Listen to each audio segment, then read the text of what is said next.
Infinix baru saja meluncurkan satu seri smartphone baru di Indonesia, yakni Infinix Zero 30 series. Ada dua seri dari Zero 30 ini. Yang pertama Zero 30 dan yang kedua adalah Zero 30 5G. Nah, pada kesempatan kali ini kami bakal membahas salah satu dari kedua seri ini, yakni varian yang Infinix Zero 30 aja yang nggak pakai 5G. Smartphone yang satu ini hadir dengan prosesor MediaTek Helio G99 dan memiliki RAM 8GB. Tapi yang paling menarik nih, dari HP 3 jutaan ini, layar depannya tuh udah melengkung, kayak smartphone flagship. Nah, gimana sih pengalaman kami dalam menggunakan smartphone yang satu ini? Yuk kita bahas. Oke, kita mulai dari desain. Kami menyukai cara Infinix mendesain Zero 30 dengan layar lengkung di sisi kiri dan kanan. Memang layar lengkung sudah banyak hadir di ponsel, tapi sangat jarang di rentang harga 3 jutaan. Berbicara seputar layar, Infinix Zero 30 menggunakan panel AMOLED 6,78 inci dengan resolusi Full HD+. Layar ini memiliki refresh rate hingga 120 Hz dan memiliki opsi auto switch refresh rate untuk menyesuaikan refresh rate sesuai dengan tampilan layar. Bodi yang dimilikinya juga tampil cukup premium dengan material khusus anti noda dan sidik jari. Ada beberapa warna untuk Infinix Zero 30, kebetulan unit yang kami ulas memiliki warna Sunset Gold. Untuk kamera, ada konfigurasi 3 unit di bagian belakang. Ketiga kamera ini terdiri dari kamera utama 108MP, kamera depth sensor 2MP, dan kamera makro 2MP. Nah, untuk kamera depannya beresolusi 50MP. Nah, tadi kan kita udah ngobrolin soal desainnya. Nah, kali ini kita bakal ngomongin kameranya. Nah, untuk menguji kameranya, kami bakal melakukan beberapa skenario berbeda. Dan inilah hasilnya. Pertama, kami menguji kamera utama. Warna yang dihasilkannya agak terlalu oversaturated, sehingga tidak terlihat cukup alami. Selain itu, detail yang dihasilkan kamera Zero 30 ini seharusnya lebih tajam lagi.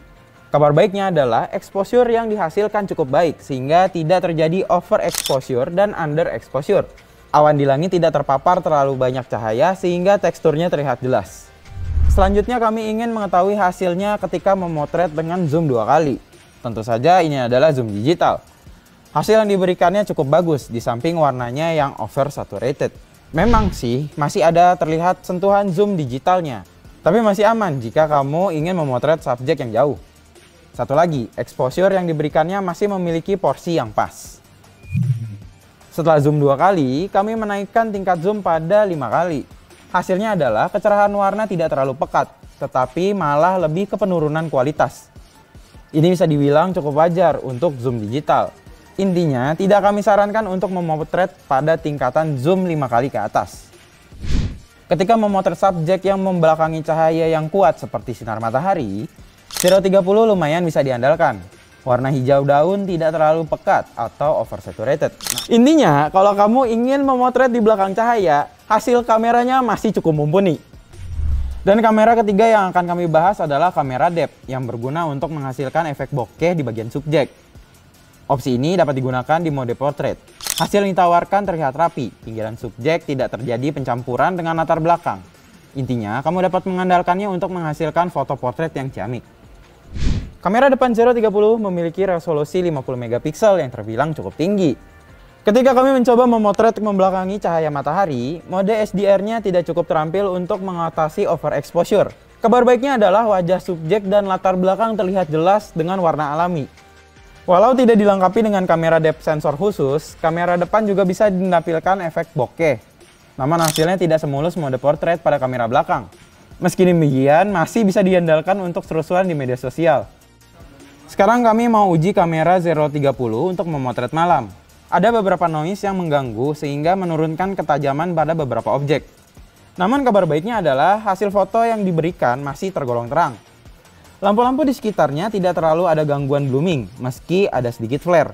Tulisan pada spanduk kedai makan yang berjarak lebih jauh juga dapat tetap terlihat, membuktikan exposure yang cukup baik. Nah, kita bakal membahas performanya nih. Nah, seperti yang udah saya sebutin di awal, smartphone yang satu ini hadir dengan prosesor MediaTek Helio G99. Sedangkan untuk RAM-nya sudah menggunakan RAM 8GB. Nah, kalau misalnya masih kurang nih, ada juga fitur RAM expansion yang bisa kalian gunakan untuk menambahkan RAM hingga 8GB. Jadi kalau misalnya kalian punya RAM yang tersolder nih di dalam perangkatnya 8GB, terus ditambahin dengan memori extern 8GB, kalian akan mendapatkan total 16GB untuk RAM-nya. Nah, sedang untuk penyimpanannya itu sudah menggunakan penyimpanan sebesar 256GB. Dan untuk OS-nya sendiri nih, mereka menggunakan OS bernama XOS 13.1. Nah, OS yang satu ini sudah dibasiskan dari Android 13 sehingga sudah memiliki fitur-fitur yang modern. Untuk mengetahui performa dari Zero 30, kami menjalankan beberapa benchmark. Yang pertama adalah 3D Mark. Skor yang diberikan adalah 3.522 poin untuk Slingshot dan 3.775 poin untuk Slingshot Unlimited. Sebagai acuan, ponsel dengan prosesor MediaTek Helio G88 memiliki masing-masing skor 1.764 poin dan 1.757 poin untuk pengujian yang sama. Benchmark kedua, kami menggunakan benchmark PC Mark. Secara keseluruhan, ponsel terbaru buatan Infinix ini berhasil mengumpulkan nilai 11.027 poin. Ini jauh lebih tinggi jika dibandingkan dengan ponsel berbasis Helio G88 pada skor 9.253 poin. Selanjutnya, untuk pengujian menggunakan Geekbench. Hasil single core dan multicore-nya masing-masing adalah 742 poin dan 2007 poin. Sebagai perbandingan, MediaTek Helio G88 mampu mengumpulkan sebanyak 426 poin dan 1357 poin masing-masing untuk pengujian yang sama. Untuk pengujian dunia nyata, kami memainkan game dengan grafis cukup intens seperti Shine Runner di Zero 30. Selama sesi permainan, ada beberapa kali sedikit penurunan frame rate, terutama ketika menampilkan banyak objek dan grafis menuntut lainnya. Namun hal ini bisa diabaikan karena kualitas layar yang bagus dengan menampilkan warna cerah dan resolusi cukup tinggi. Desain udah, layar udah, performa udah. Nah, sekarang saatnya kita membahas soal baterainya. Nah, Infinix Zero 30 ini hadir dengan baterai 5000 mAh. Tapi gimana sih daya tahan dari baterainya? Pertama, kami coba menggunakannya untuk nonton streaming film. 30 menit menonton film menghabiskan baterai 4%. Dan 1 jam menghabiskan 7%. Nah, kalau 2 jam baterainya terpakai 13%. Sekarang kami coba baterai saat merekam video. Untuk merekam 30 menit, baterai yang terpakai adalah 11%. Sedangkan saat 1 jam merekam akan menghabiskan baterai sebanyak 20%. Tidak lupa juga saya menguji baterai menggunakan benchmark sintetis. Menggunakan PC Mac Battery, Zero 30 mampu bertahan hingga 13 jam 37 menit. Ya, intinya cukup irit lah ya.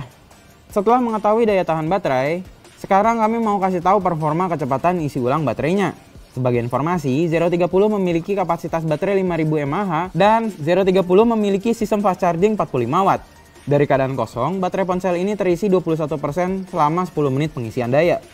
Dalam 30 menit, terisi 57%. Dan untuk terisi sampai penuh, sekitar 1 jam. Nah, itu tadi ulasan kami mengenai Infinix 30. Gimana menurut kalian? Dengan harga 3.099.000, kalian sudah mendapatkan sebuah smartphone yang sudah memiliki prosesor MediaTek Helio G99, RAM 8GB yang bisa diekspansi, penyimpanan 256GB, dan terlebih lagi layar yang udah lengkung. Gimana, kalian tertarik nggak? Tulis jawaban kalian di kolom komentar di bawah ini ya. Jangan lupa juga buat like, subscribe, dan like video ini. Sampai ketemu di video selanjutnya.